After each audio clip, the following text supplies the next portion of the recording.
Alright,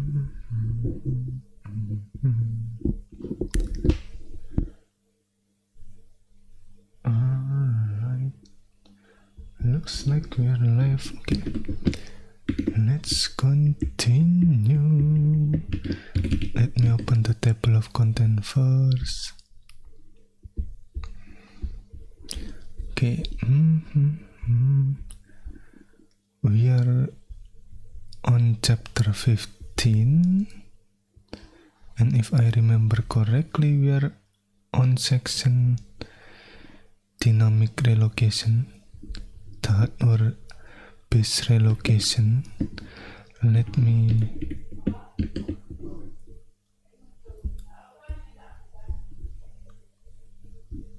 open the file. Where is it? Okay, we already take a look at this figure, right? And then this one too. Okay.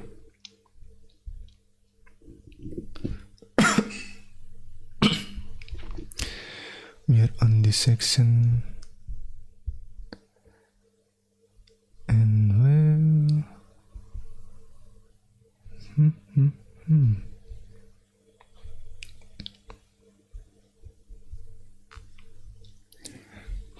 okay.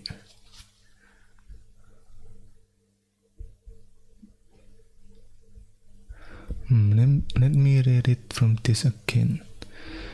Now you might be asking, what happened to that bounds or limit register? After all, isn't this the base and bounds approach? Indeed it is. As you might have guessed, the bounds register is there to help with protection. Specifically, the processor will first check that the memory reference is within bounds to make sure it is legal. In the simple example above, the bounds register would always set to 16 kilobyte. Specifically, the processor will first check that the memory reference is within bounds to make sure it is legal. In the example above, the bounds register would always be set to 16 kilobyte. I'm assuming, where is it? This example, I guess this is the bounds register or the limit register. Okay. If a process generate a virtual address that is greater than or equal to the bounds, or one that is negative, the CPU will raise an exception and the process will likely be terminated. The point of the bound is thus to make sure that all addresses generated by the process are legal and within the bounds of the process, as you might have guessed. We should note that the base and bounds register are hardware structure kept on the chip, one pair per CPU. Sometimes people call the part of the processor that helps with address translation the Memory Management Unit, MMU. As we develop more sophisticated memory management technique, we will be adding more circuitry to the MMU. A small aside about bound register, which can be defined in one of two ways. In one way, as above, it holds the size of the address space, and thus the hardware checks the virtual address against it first before adding the base. A small aside about bound register,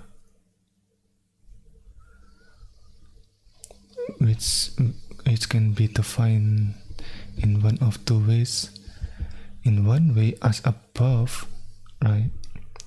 It holds the size of the address space, and thus the hardware checks the virtual address against it first before adding the base.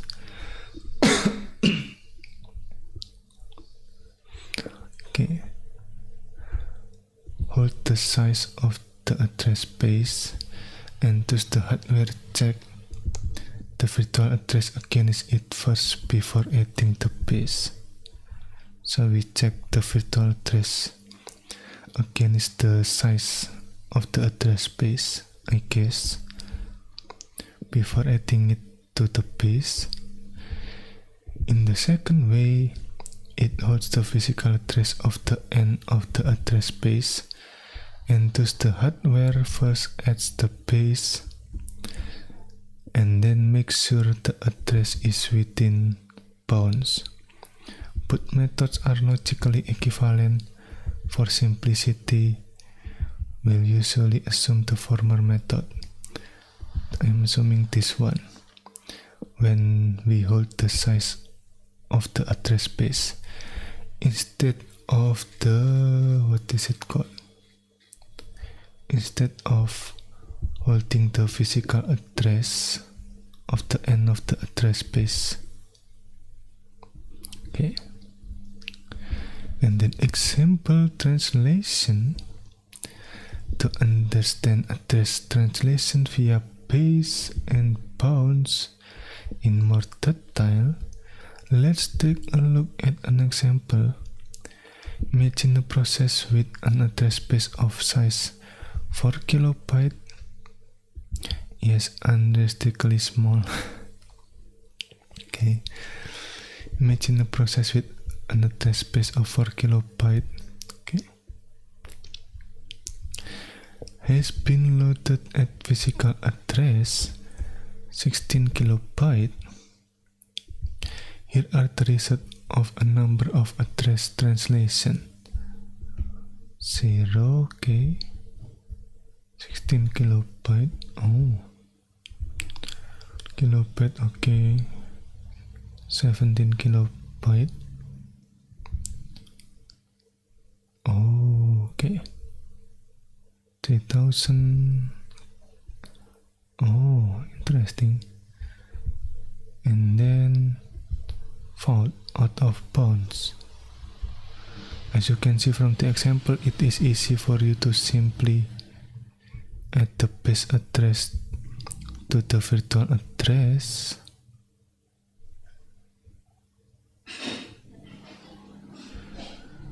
Which can rightly be viewed as an offset into the address space.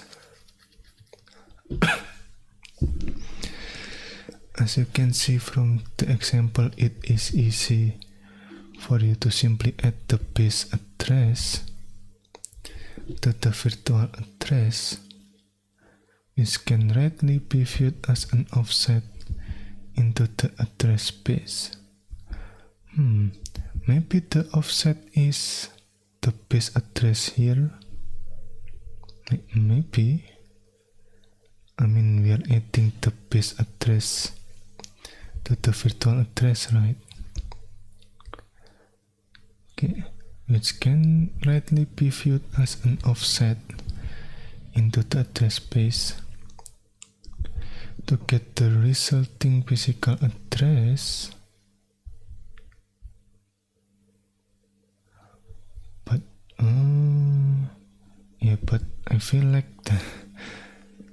the offset is for the virtual address, but again, yeah, which one can we think of as the offset here? I'm assuming the virtual address, but I might be wrong. To get the resulting physical address, okay. Only if the virtual address is too big or negative will the result be a fault causing an exception to be raised. Alright. 4 kilobyte. Physical trace 16 kilobyte.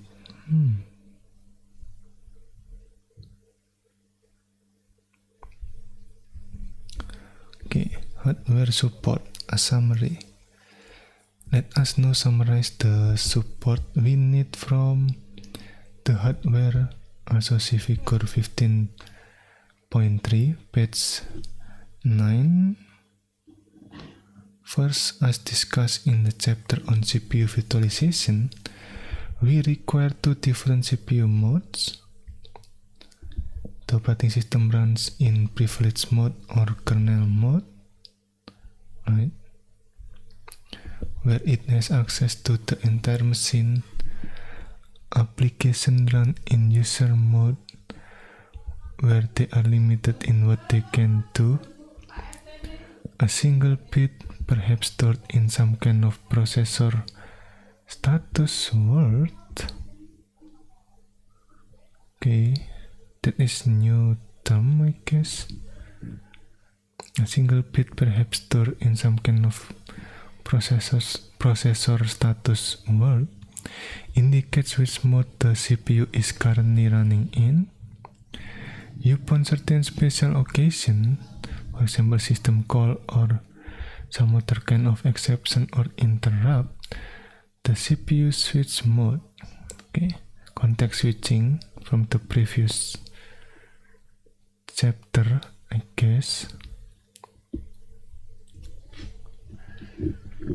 But yeah, this is kind of new processor status word. The hardware must also provide the base and bounce register themselves. Each CPU thus has an additional pair of register. The hardware must also provide the base and bounce register themselves. Each CPU thus has an additional pair of register, part of the memory management unit, right, of the CPU. When a user program is running, the hardware will translate its address by adding the base value to the virtual address generated by the user program. The hardware must also be able to check whether the address is valid, which is accomplished by using the bounce register and some circuitry within the CPU. The hardware should provide special instruction to modify the base and bounce register, allowing the operating system to change them when different processes run. These instructions are privileged only in kernel or privileged mode, right? Can the register be modified? Imagine the havoc a user process could wreak if it could arbitrarily change the base register while running. Imagine it. Yeah, that would be horrifying. Wait, let me read this footnote first. Is there anything other than havoc that can be wrecked? I am not sure.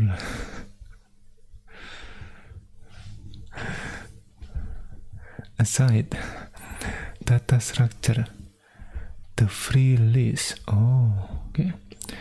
The operating system must track which part of free memory are not in use, so as to be able to allocate memory to process. Okay. The operating system must track which part of free memory are not in use, so as to be able to allocate memory to process. Okay. Track which part of free memory are in use, so as to be able to allocate memory to process. Okay, so we are tracking the free memory, I guess. Many different data structure can of course be used for such attacks. The simplest, which we will assume here, is a free list, which simply is a list of the range of the physical memory which are not currently in use. Okay. Right, so we keep track of the free memory that are not in use. Okay. This is the figure 15.3. Wait, let me read this first. And then quickly flush the thought from your mind, as they are the ghastly stuff of which nightmares are made. Nightmares are made. Okay. First, the author wants us to imagine, right? Imagine a user process can change the base register while running, and now the author wants us to flush such dark thought from your mind, from our mind, that can cause us nightmare, right? Okay. Finally, the CPU must be able to generate exception in situation where a user program tries to access memory illegally. Okay. And where a user program tries to access memory illegally with an address that is out of bounds.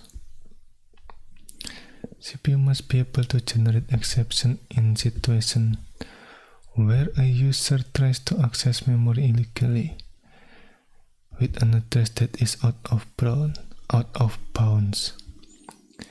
In this case, the CPU should stop executing the user program and arrange for the operating system out of bounds exception handler to run.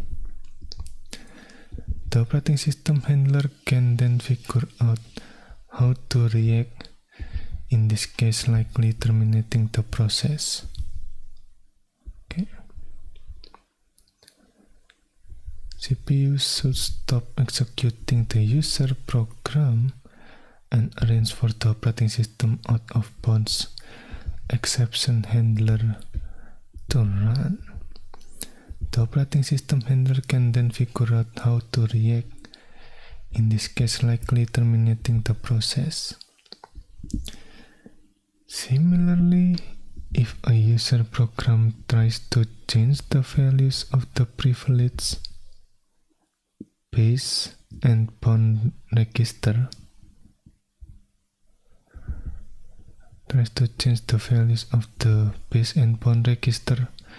the CPU should raise an exception and run the try to execute a privilege operation while in user mode handler. Okay. The CPU also must provide a method to inform it of the location of this handler. A few more privileged instructions are thus needed. Okay. Operating system issue. Just as the hardware provides new feature to support dynamic relocation, the operating system now has new issues it must handle. The combination of hardware support and operating system management leads to the implementation of a simple virtual memory. Specifically, there are a few critical junctions a few critical juncture. Is that how we pronounce it? Juncture, where the operating system must get involved to implement or base and bounds version of virtual memory. Okay. There are a few critical junctions where operating system must get involved to implement or base and bounds version of virtual memory. Just as the hardware provides new features to support dynamic relocation, the operating system now has new issues it must handle. Leads to the implementation of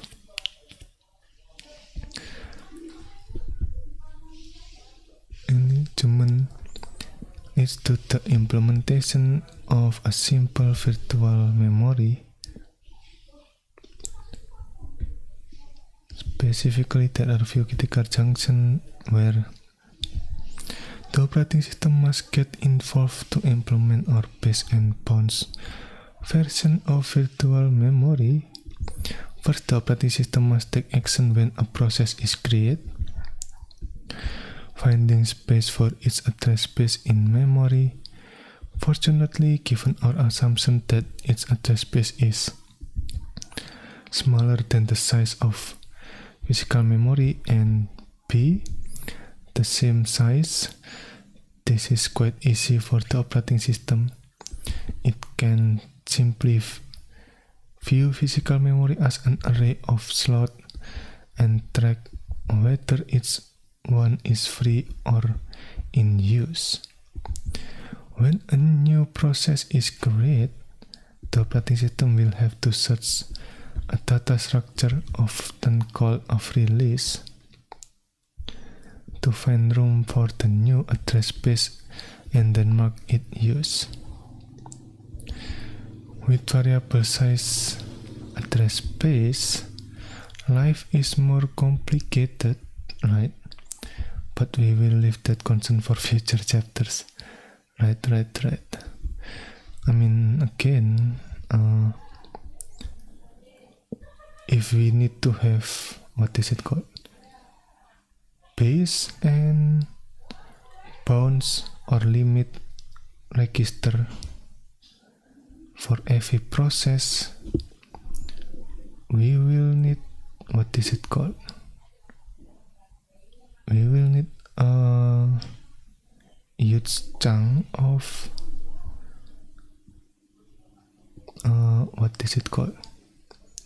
huge chunk for process. I mean, I'm assuming it needs to be contiguous, right? For example, process A, right? There is this base address here, and then other address, and then limit address, I guess, something like this. I think, yeah, this figure 15.2 represent what I mean, especially this one, allocated but not in use. So we allocate some memory, but we didn't use it at all, which kind of redundant, you could say. And this cannot take up the memory space, right? But we are not using it, so that, that is not efficient, maybe something like that. So that is the concern with this base and bounds mechanism. Wait, let me check figure 15.3, dynamic relocation hardware requirements. Hardware requirements. Privilege mode needed to prevent user mode process from executing privilege operation. Base or bounce register need pair of register per CPU to support address translation and bounce check. Yeah, I'm kind of curious. Like, what if we switch to another process in the middle of running process, Do we have what is it called? Do we have multiple pair of register in the CPU? Is that it? Yeah, I'm not really sure about that yet. Maybe we will get there in the future chapter. Ability to need pair of register per CPU to support address translation and bound checks, and then ability to translate virtual address and check if within bounds, circuitry to do translation and check limits. In this case, quite simple. Circuitry to do translation and check limits. In this case, quite simple. And check limits. Okay. In this case, yeah, we have all of this unrealistic assumption, you could say, to make things easier to understand. Right?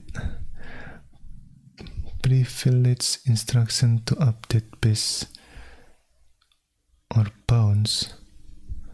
Operating system must be able to set these values before letting a user program run. Okay.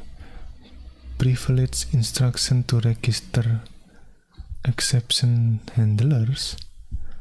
Operating system must be able to tell hardware what code to run if exception occurs. Ability to raise exception when process try to access privilege instruction or out of bounds memory. Okay. Yeah, again, there is some issue with this base and bounds approach, I guess. With variable size address space, life is more complicated, but we will leave that concern for future chapter. Right? We have all of this assumption that the address space is smaller than the size of physical memory and the same size. Its address space is the same size. Like this figure 15.2 here. I'm assuming this is the same size for its address space. Yeah, something like that. Okay.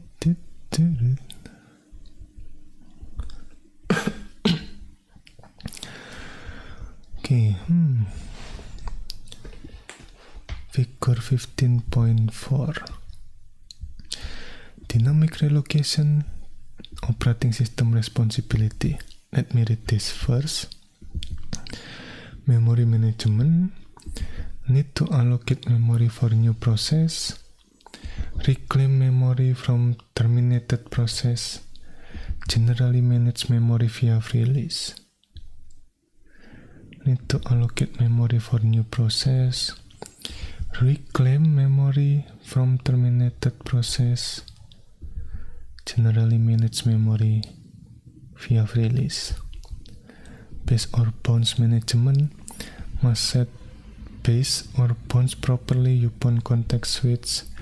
Right, this is what I mean previously, when we change what is it called? When we change from the user mode to, let's say, kernel mode, right? We're doing context switch. So how do we put those base and bounds register in the CPU? I mean, yeah, like calling system call who needs to context switch to the kernel mode, right? What happened with the user mode base and bounds register? Something like that. So yeah, it looks like the operating system is the 1-2 minutes that set base or bounds properly upon context switch. I think it is on, where is it? Maybe in the scheduling, maybe on chapter 7 here. Let me open this. Yeah, let's revisit this for a bit.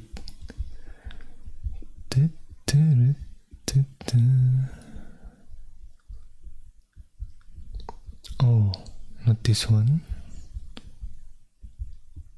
Okay. Oh, maybe this one, this 6. Switching between process. Okay, let me check that one. Okay.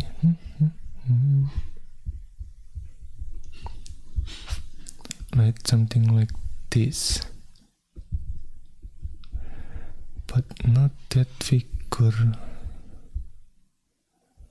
Yeah, maybe something like this, figure 16.2.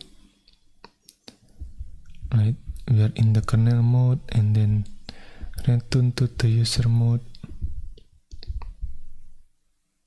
See, save the register.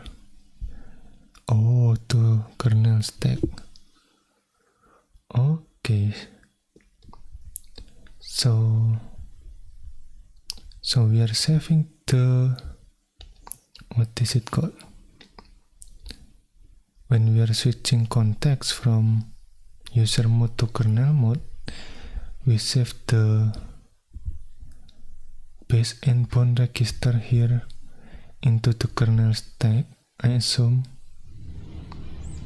Maybe. Again, I'm still not sure yet.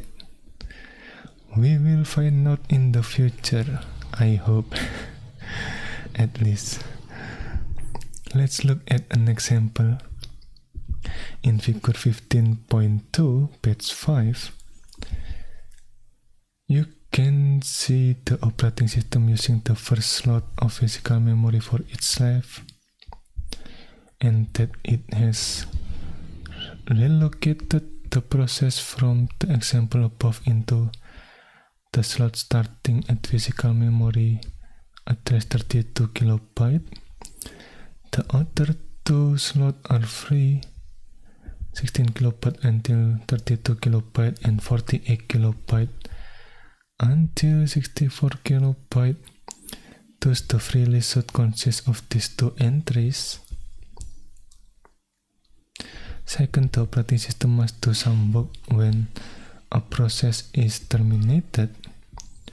That is, when it exits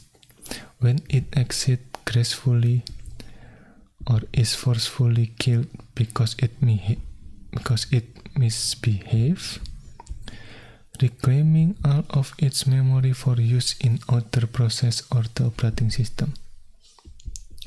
Upon termination of a process, The operating system thus put its memory back on the free list and cleans up any associated data structure as need be.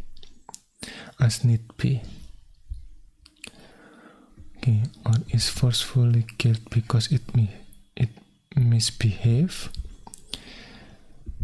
reclaiming all of its memory for use in other process or the operating system. Upon termination of a process, the operating system thus puts its memory back on the free list, and cleans up any associated data structure as need be. Third, the operating system must also perform a few additional steps when a context switch occurs. There is only one base and bounds register pair on its CPU after all, right? The operating system must also perform a few additional steps when a context switch occurs. There is only one base and bounds register pair on its CPU. Okay. After all, and their values differ for each running program, as program is loaded at a different physical address in memory. As each program is loaded at a different physical address in memory. Thus, the operating system must save and restore the base and bounds pair when it switches between process. Right. And for now, I assume we save the base and bound register in the kernel stack, but again, my assumption might be wrong. Just something to keep in mind. But the point is that we need to save and restore when we switch between process. Save and restore the base and bounds pair when switching process. Specifically, when the operating system decides to stop running a process, it must save the value of the base and bounds register to memory in some per process structure, such as the process structure or process control block, PCB. Okay. When the operating system decides to stop running a process, it must save the values of the base and bounds register to memory in some per process structure, such as the process structure or process control block. I'm assuming stop running in here means pausing, maybe, when we switch to another process because we are waiting for the input-output, we are switching to another process, so we are pausing the previous process that wait for the input-output, and then the operating system running another process that doesn't need the input-output, something like that. And if I remember correctly, it is in the,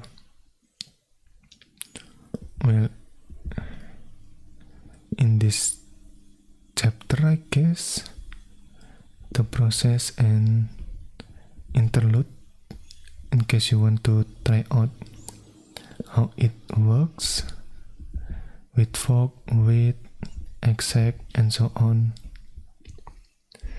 It is quite a fun chapter for me, at least.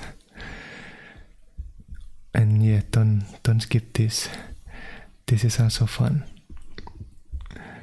at least for me. Okay. Anyway, Similarly, when the operating system resumes a running process or run it the first time, it must set the values of the base and bounds on the CPU to the correct values for this process. Similarly, when the operating system resumes a running process or runs it the first time, resumes a running process or runs it the first time, it must set the values of the base and bounds on the CPU to the correct values for this process. We should note that when a process is stopped that is not running, wait, let me read it this again. When the operating system resumes a running process or runs it the first time, it must set the values of the base and bounds on the CPU to the correct value for this process. Okay.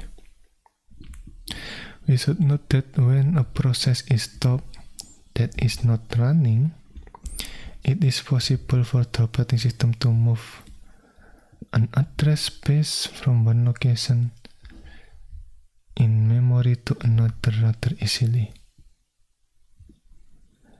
When a process is stopped that is not running, it is possible for the operating system to move an address space from one location in memory to another rather easily. To move a process address space, the operating system first deschedules the process, then the operating system copies the address space from the current location to the new location. Finally, the operating system updates the saved base register in the process structure to point to the new location. Okay. Copies the address space from the current location to the new location. Copy. So I assume the previous address space is gonna be released, I guess, after we successfully copied the address space. I'm thinking about the, what is it called? Copy on write, something like that. So instead of moving the address space directly, I'm assuming we are kind of duplicate the address space first, and then if anything go well, the original address space is gonna be free. Maybe something like that. Maybe. Okay. The operating system copies the address space from the current location to the new location. Finally, the operating system updates the saved base register in the process structure to point to the new location. When the process is resumed, its new base register is restored. When the process is resumed, its new base register is restored and it begins running again. A previews that its instruction and data are now in a completely new spot in memory. When the process is resumed, its new base register is restored and it begins running again. A previews that its instruction and data are now in a completely new spot in memory. Right, this is the transparent term that we are talking about, I guess. So the process didn't realize about whatever happened underneath. Okay, and then fourth, the operating system must provide exception handler or function to be called as discussed above. The operating system installs this handler at boot times via preferred instruction. For example, if a process tries to access memory outside its bounds, the CPU will raise an exception. The operating system must be prepared to take action when such an exception arises. Okay, if a process tries to access memory outside of its bound, CPU will raise an exception, and then the operating system must be prepared to take action when such an exception arises. The common reaction of let me drink water first.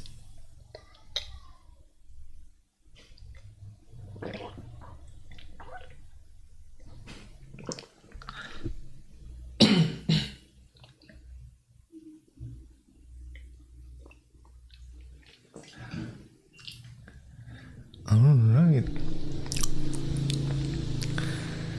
The common reaction of the operating system will be one of hostility. The common reaction of the operating system will be one of hostility. It will likely terminate the offending process. The operating system should be highly protective of the machine it is running, and thus it does not take kindly to a process trying to access memory or execute instruction that it shouldn't. Bye-bye, misbehaving process. It's been nice knowing you. Okay. Wait a minute. Okay. Let me read this first, I guess. Did I miss anything here? Not yet, I assume. Okay. Let me read the figure 15.5. Limited direct execution. Dynamic relocation at boot. Oh, right. This one, limited direct execution, from the chapter 6. Right. It's kind of, what is it called? Connected, I guess. Okay.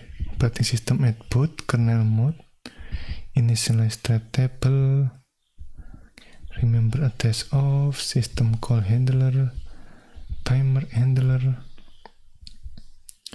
illegal memory access handler, illegal instruction handler. Okay, start interrupt timer, start timer interrupt after X millisecond, initialize process table, initialize free release. Oh, okay, no program yet. Alright. Figure 15.5 and 15.6 on page 12 illustrates much of the hardware or operating system interaction in a timeline. The first figure shows what the operating system does at boot time to ready the machine for use.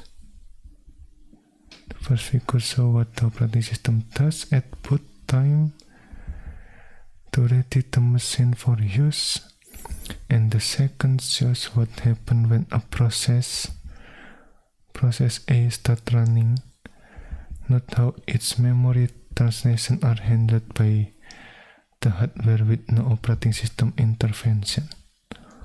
Oh, okay. At some point, middle of Second figure, a timer interrupt occurs and the operating system switches to process B, which executes a bad load to an illegal memory address. At that point, the operating system must get involved, terminating the process and cleaning up by freeing B's memory and removing its entry from the process table. Oh, okay. At that point, the operating system must get involved, terminating the process and cleaning up by freeing B's memory and removing its entry from the process table. As you can see from the figures, we are still following the basic approach of limited direct execution. In most cases, the operating system just sets up the hardware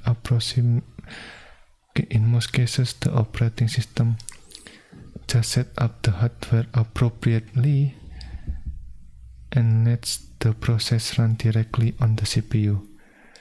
Only when the process misbehaves does the operating system have to become involved.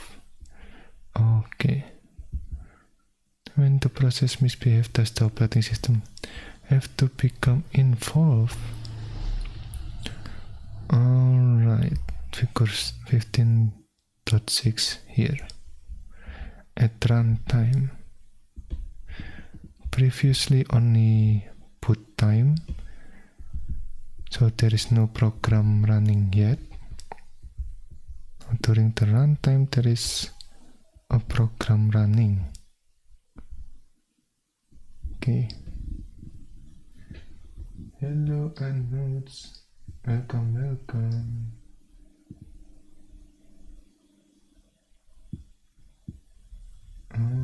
What? Let's play some game. A kernel routine that receives and process system call requests from user program. Wait, what? I don't really understand what you mean. Anodes. Kernel routine that receives and process system call requests from user program. Okay,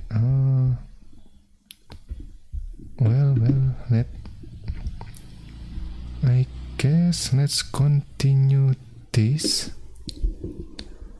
summary on the next session, and we will take a look at the figure 15.6. So that's it for now. Thank you for watching and see you next time. Bye bye.